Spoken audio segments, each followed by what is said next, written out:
Ever wonder if things can just be born evil? In this enlightened age of ours, concepts like good and evil are often painted as outmoded, archaic even. According to modern thought, people, and animals too obviously, are simply products of their environment and are no more responsible for their actions than a twig in a stream. But I know better. Some things are just born bad. About 10 years ago, we had a German shepherd named Duchess that had a litter of puppies, 7 in all. 6 looked like any other shepherd you've ever seen. The 7th was a snowy white. Not a true albino, just white-furred with a black nose and blue eyes. There never was any doubt about which one we were keeping out of that litter. We named her Princess. Before the end of 6 months, any plans we had about giving away or selling the others became a moot point, as all the others were dead. We just find them at a rate about 1 a month, not mangled or anything, just dead as if they'd died in their sleep. At first we thought maybe their mother, it being her first litter and all, was actually crushing or smothering them, by accident I guess. Later we had no doubt as to what had killed them. Within a year she came to dominate her mother, her father, tough old elf that he was, and to a degree us too. Her parents shied away from her. When we put out their food, she ate till her heart's content, unchallenged by the other two. Once I tried to shoo her away and let the other two eat. She snarled at me, baring those perfect white fangs to her incongruously black gums and losing a growl so deep that I felt it in my guts more than anything. After that, I left her alone too. I've often wondered if the parents of serial killers know that they have a monster in the making. I mean, sure, some of them are to blame for how their kids to turn out, products of effed-up households with their systematic abuse of all possible flavors. But then there are the ones that seem to be the true aberrations. It's those families I'm curious about. Do they smile and laugh and pretend that everything's fine? I know that we sure did. We downplayed the weirdness around Princess, tried to rationalize her behavior, the bizarre things she'd do, like killing rabbits and leaving them hung up in the bushes behind our house. Some dogs do that to show they love you. Cats too, my father would say. To them it's just bringing you food. To me it looked like she was taunting us, just like the puppies years earlier. None of those rabbits ever had a mark on it.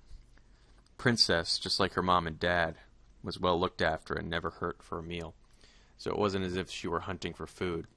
Her innumerable kills were always untouched. No, the only thing I ever saw her eat was a kitten. We had some feral cats in the woods around our house, and one mama cat had a litter in her tool shed. Feral really is stretching it. Most of them were tame enough to be petted, this mama being among them. I returned home from school one day and headed around to look in on them. The door to the shed was open, and inside I found Princess, her jaws pink from her feast. As she devoured that last kitten, her beautiful blue eyes never left mine. The mama we found displayed on what I'd come to think of as the rabbit bush. The tipping point came that same year when we found her sire dead. He was the best dog we'd ever had, that we will have. We woke one Saturday morning to find him in the backyard, dead with a mark like so many rabbits before him. I can count the number of times I never even saw my father cry on one hand. That was one of them. I ever saw my father cry on one hand. That was also when we found out how she killed so cleanly. She strangled her prey, like a jaguar. The fur at her father's neck was still wet with her saliva. We spent that morning burying that good old faithful dog, and he sent me and my mom away on some pretense. No words were spoken, but there was no doubt about what he intended to do.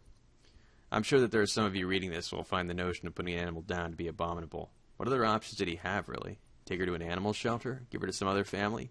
Who could do that and go to sleep with a clear conscience? As it turned out, we weren't getting any sleep that night, regardless of our decision. We spent that afternoon at my uncle's house. Once when I came in front from playing to get a glass of water, I overheard my mom telling my uncle that she sometimes wondered if the dog was possessed or something. I'd sometimes wondered the same thing. Later that evening, not before sunset, we had a call from Dad. Apparently the deed was done. By the time we arrived home, he'd already washed up and changed clothes, but there was little he could have done to hide his wounds, even less to hide the haunted look in his eyes. Both his arms and one leg were bandaged, and that was bad enough. But what stuck with me all these years later was just how terrified he looked. It wasn't until I'd actually been through combat that I recognized that expression. It's how men look after they've stared death straight in the face. My father never talked about it, but he drafted a friend from the street to come help, and it's from him that I get this part of the story. Princess was many things, bloodthirsty and evil, chief among them, but stupid wasn't among them. In that, if nothing else, she took after her father. Her dad, Rocky, was famous for letting himself into the house if it was storming out. He figured out how to paw open the sliding glass door out to the patio. What was really astounding is that he also had the presence of mind to close it behind him. Not being stupid, she knew something was up and made herself scarce, disappearing into the woods. Dad, not wanting to put this off and being in full-on revenge mode, called his friend down from the road and filled him in, so off on the hunt the two of them went. In his own words, "She was laying for us." It sounds absurd to say that Princess lay in ambush. Then I failed at conveying how wrong everything about her truly was. She led them on a chase through the woods, barking wherever it seemed the stupid humans had lost her again. Then she laid up behind an overhang on the creek just where the path crossed it and waited. She was on my father the instant he stepped onto the creek, grabbed his leg and making him fall headfirst into the water. Then she went straight for his throat. My dad had already lost his rifle at that point, and he grabbed her with both hands to try to fend her off, wrestling with 15 pounds of teeth, claws, and muscle in a foot and a half of water, Princess savaging his arms all the while. At some point he managed to work his legs up between him and the dog kick her away from him, providing his friend with a clean shot, which he took, catching Princess through the chest. He put a second round through her head point blank.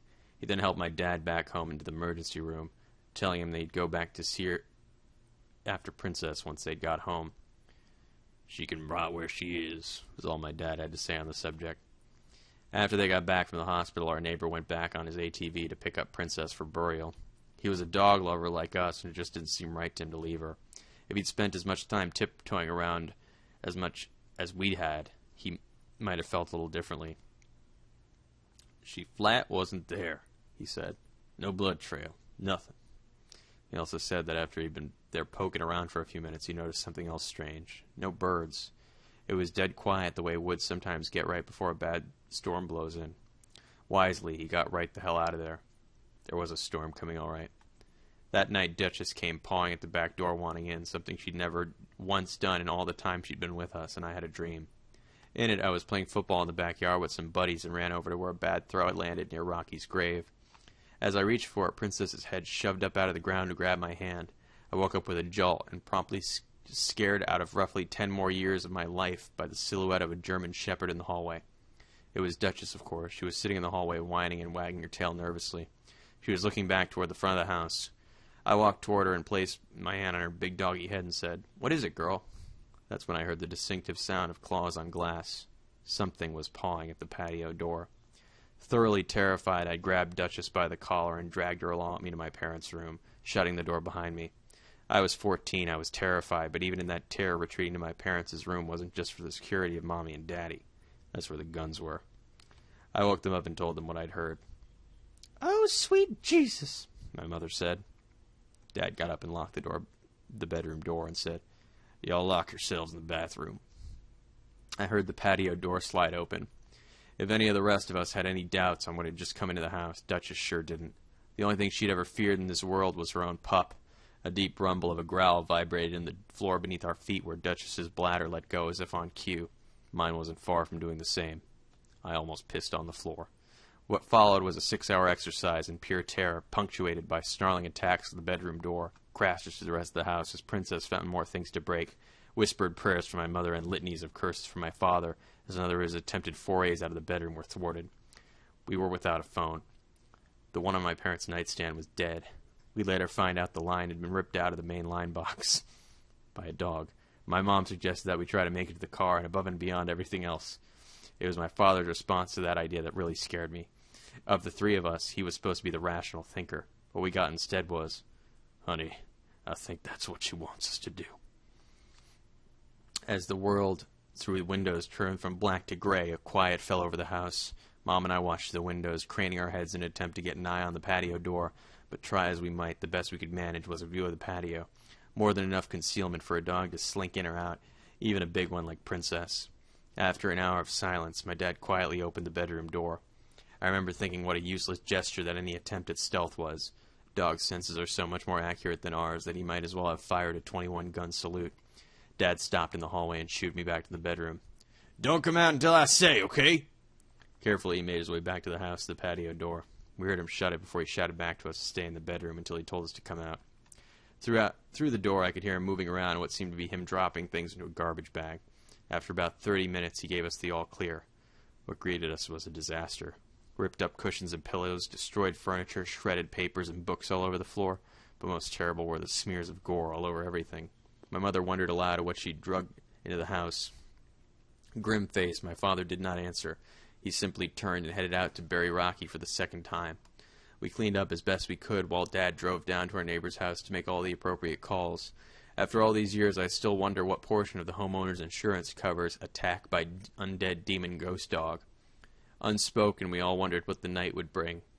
As it turned out, we never got a repeat, but Duchess never left the house again. Time rolled on. Occasionally, we'd find a new present on the rabbit bush, just a friendly reminder, another token of Princess's abiding love. Okay. So first it tried to kill you, and now it's taking a dump on your lawn. About 2 years into college, my dad called to tell me that our neighbor had passed.